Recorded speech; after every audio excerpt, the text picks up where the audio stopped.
పెళ్ళైనా పండగైనా వేడుక ఏదైనా పట్టు చీరల ప్రత్యేక వేదిక వారాహి సిల్క్స్.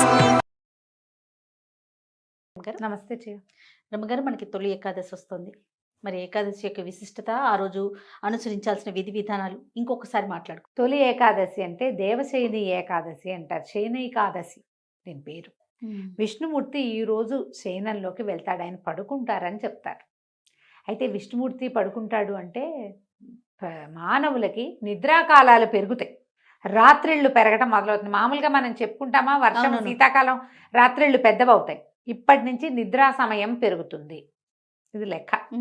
అయితే ఉత్తరాయణ పుణ్యకాలం అని మనం ఎక్కడి నుంచి చేసుకున్నాము, జనవరి 15వ తారీఖు మకర సంక్రమణం నుంచి ఇక్కడ దాకా ఉత్తరాయణం అని చెప్పుకున్నాం. అవును, మహాద్భుత చరిత్రుడైనటువంటి భీష్మ పితామహుడు కూడా ఉత్తరాయణం వచ్చేదాకా ప్రాణాలు నిలిపి ఉత్తరాయణంలో ప్రాణం త్యజించాడు ఆయన.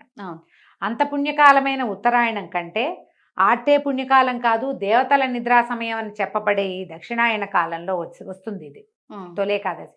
ఇక్కడి నుంచి దక్షిణాయన మొదలవుతుంది. కానీ ఇప్పుడు ఎక్కువ ఉపాసనలు, ఎక్కువ పూజలు, ఎక్కువ పండుగలు కనపడతాయి మనకి. మన పండుగలన్నీ ఇప్పుడే కదా, తొలేకాదశితో మొదలు ఎన్నో పండుగలు ఈ తొలేకాదశి అని చెప్పడంతో ఇక్కడి నుంచి మనకి దేవతల నిద్రాకాలం.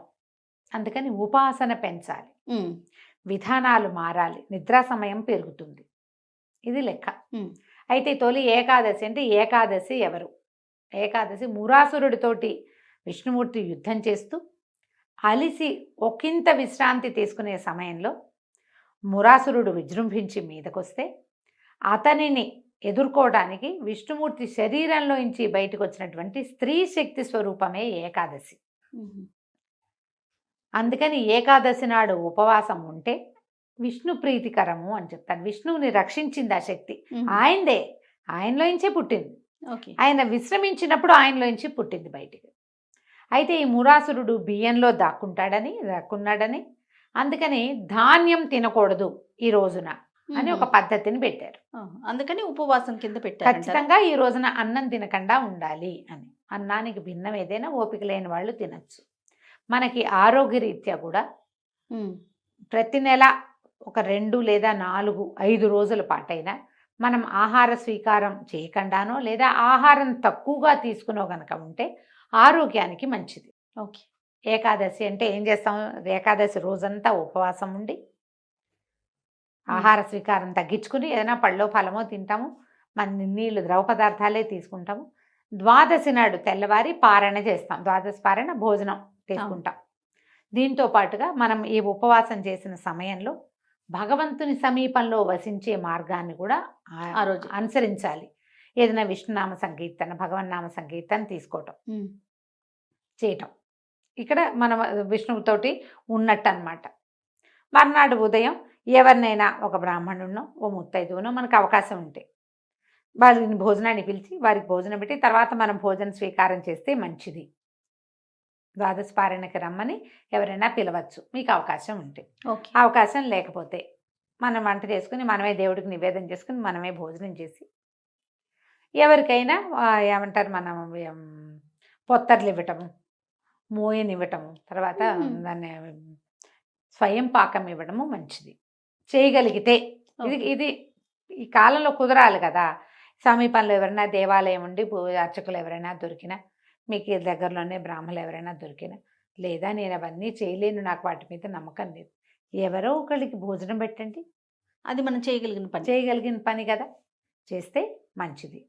ఇప్పుడు ఈ కాలంలో ఇక్కడి నుంచి మొదలుపెట్టి, ఎప్పుడు తొలి ఏకాదశి నుంచి మొదలుపెట్టి కార్తీక శుద్ధ ఏకాదశి, ఉత్థాన ఏకాదశి దాకా, అంటే ఇప్పుడు శయనైకాదశి, అది ఉత్థాన ఏకాదశి, 4 నెలల కాలాన్ని చాతుర్మాస్యంగా చెప్తారు. ఈ చాతుర్మాస్య దీక్షలో మనకి గురువుగారు చాలామంది, జిఎస్ స్వామి వారు చాతుర్మాస్య దీక్షలో ఉన్నారు అని చెప్తాం కదా. అవునండి. మన శృంగేరి పీఠాధిపతి చాతుర్మాస్య దీక్షలో ఉన్నారని. చాతుర్మాస్య దీక్షలో ఉన్నప్పుడు వారున్న ప్రదేశం నుంచి వేరే చోటకు వెళ్ళి ఎక్కడికి ప్రయాణాలు చేయకూడదు, ప్రయాణం చేయకుండా ఉంటారు. ఎందుకంటే ఇది వర్షాకాలం వస్తుంది, ఈ కాలంలో ప్రయాణాలు మంచివి కాదని పాత రోజుల్లో ఈ నియమం పెట్టి ఉండొచ్చు. మామూలు మనలాంటి వాళ్ళు కూడా చాతుర్మాస్యం చేసుకోవచ్చు. చాతుర్మాస్యం ఈ 4 నెలలు విష్ణువుని పూజించే విధానం. రోజు విష్ణుమూర్తికి అభిషేకం చేయటం ముక్తి లభిస్తుందట.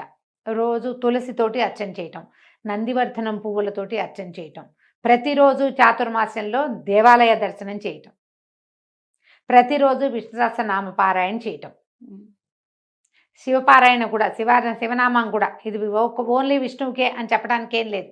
చాతుర్మాస్యంలో కూడా శివదీక్ష కూడా శివనామ స్మరణ చేసుకోవచ్చు. పంచాక్షరి ప్రతిరోజు విధిగా ఎన్నిసార్లు చేయాలని, ప్రతిరోజు గాయత్రి చేయటం, ఇలా ఏదైనా ఈ చాతుర్మాస్యంలో ఎవరైనా చేయొచ్చు. చాతుర్మాస్య దీక్ష ప్రత్యేకంగా తీసుకునే వాళ్ళు ఏంటంటే దీనికి కుల మత వయో విచక్షణ ఏమీ లేదు. గృహస్థులు తీసుకుంటారు వాళ్ళకి అవకాశం ఉంటే. మొదటి మాసం అంటే ఇప్పుడు తొలి ఏకాదశి నుంచి మళ్ళీ నెల దాకా కూరలు తినరు, రెండో నెలలో పెరుగు తినరు, మూడో నెలలో పాలు తీసుకోరు, నాలుగో నెలలో ఏ పప్పు దినుసులు తీసుకోరు. ఇది విధానం. నియమం. ఇది నియమం.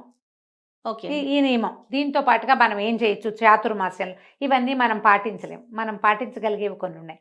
4 నెలలు భగవద్గీత చదవండి, భాగవత పారాయణ చేయండి, ఏదైనా పురాణ శ్రవణం చేయండి, ప్రతిరోజు 4 మంచి మాటలు వినండి. ఇలా మనం చాతుర్మాస్య దీక్ష చేసుకోవచ్చు. ఏదైనా చేయొచ్చుగా మనం.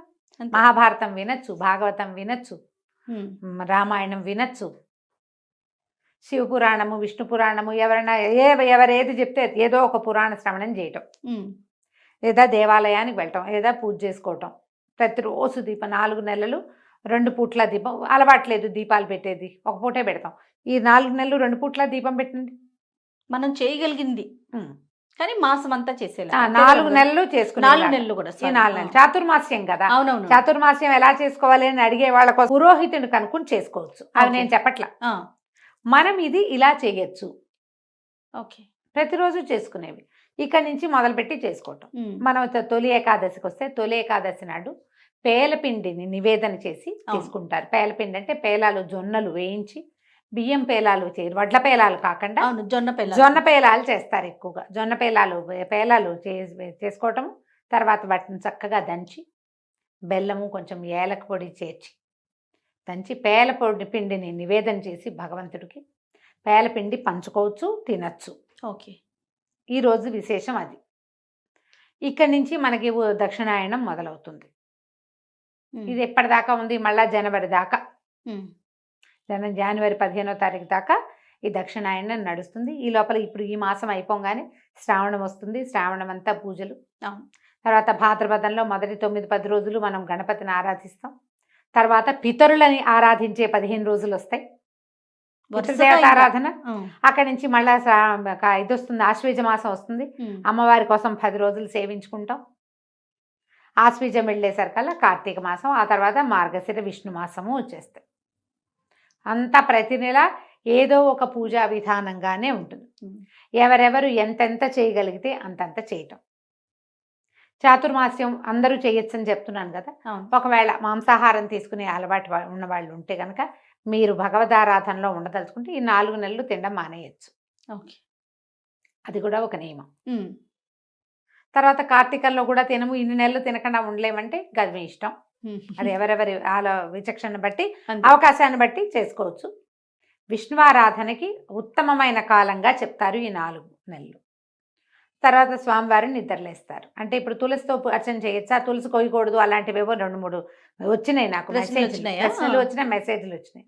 అర్చన కోసం కోసుకోవచ్చండి, ఆ అనుమానం ఏం లేదు. మనము తులసితోటి ఏం చేస్తాం జనరల్గా? అంతే కదండి, అర్చనే కదా చేస్తాం. అర్చన కోసం తులసి కోసుకొని అర్చన చేసుకోవచ్చు. అవకాశాన్ని బట్టి చేసుకోండి. ఈ తొలి ఏకాదశి నాడు ఉపవాసం ఉండటం, మర్నాడు వచ్చే ద్వాదశి నాడు పొద్దునే ద్వాదశి పారాయణ చేసుకుని ఎవరికైనా భోజనం పెట్టడం, ఏదైనా మీ అవకాశాలను బట్టి దేవాలయ దర్శనం చేసుకోవడం. ఏకాదశి నాడే చాలా హడావిడిగా ఉంటాయి దేవాలయాలన్నీ. మీ అవకాశం దేవాలయానికి వెళ్ళలేకపోతే ఇంట్లో భాగవతమో, భారతమో, భగవద్గీత స్వయంగా చదువుకోండమ్మా. వినడం మంచిది, ఎప్పుడు కూడా వినటం మంచిది. మీకు అవకాశం ఉండి చదవగలిగి ఉంటే స్వయంగా చదవండి, అది ఇంకా మంచిది కదా. అది ఇంకా చాలా అంటే చాలా మంచిది, మరీ మంచిది. చేయండి అట్లా. అవకాశం ఉన్నవాళ్ళు ఏకాదశులు సంవత్సరం అంతా చేసుకోవచ్చు. ఓకే, చాతుర్మాస్యంలోనే ఏకాదశులు చేస్తాం అని పెట్టుకుంటే ఇవి కూడా 8 ఏకాదశులు వస్తాయి కదా, ఇవి వస్తాయిగా. అవకాశాన్ని బట్టి ఈ ఏకాదశులైనా కూడా మీరు నియమంగా ఉండి చేసుకోవచ్చు. అన్నం తినకూడదు అంతే. ఏదైనా మాత్రలు వేసుకునే వాళ్ళు, బీపీ షుగర్ లాంటి వాళ్ళు ఉన్నవాళ్ళు కొంచెం ఏదైనా ఫలహారం తీసుకోవచ్చు.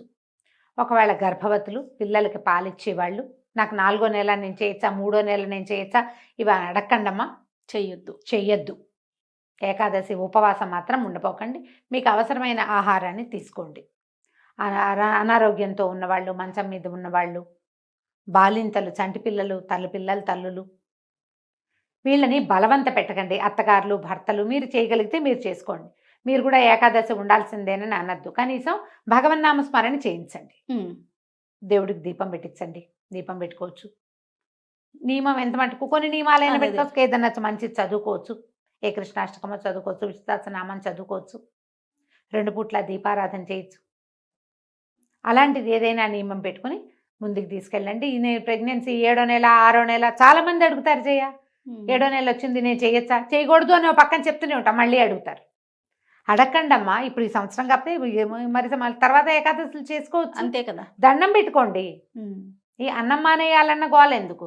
ఈ అన్నం మానేసి ఒకవేళ ఉండగలిగి మీరు ఏదైనా కొర్రలు తీసుకుంటాం ఇంకోటి తీసుకుంటాం అంటే మీ ఇష్టం. చిన్న నెలల్లో ఉన్నవాళ్ళు, పెద్ద నెలలు వచ్చిన వాళ్ళు అలా ఆహారానికి అలమటించేలాగా జీవుడిని చేయకూడదు. ఎందుకంటే లోపల ఇంకొక జీవం ఉంది కదా, అంతేగా. వాటిని అడగబోకండి. పెద్దవాళ్ళు కూడా ఓపిక మంతులు, ఓపిక కలిగిన వాళ్ళు ఉండండి. లేదా భగవన్నామస్మరణ చేసుకోండి. అదైనా కూడా ఉపవాసం కిందే వస్తుంది. రైట్. మీ అవకాశాన్ని బట్టి తొలి ఏకాదశి పర్వదినాన్ని జరుపుకోండి. రైట్ రమ్మ గారు. నమస్తే. నమస్తే.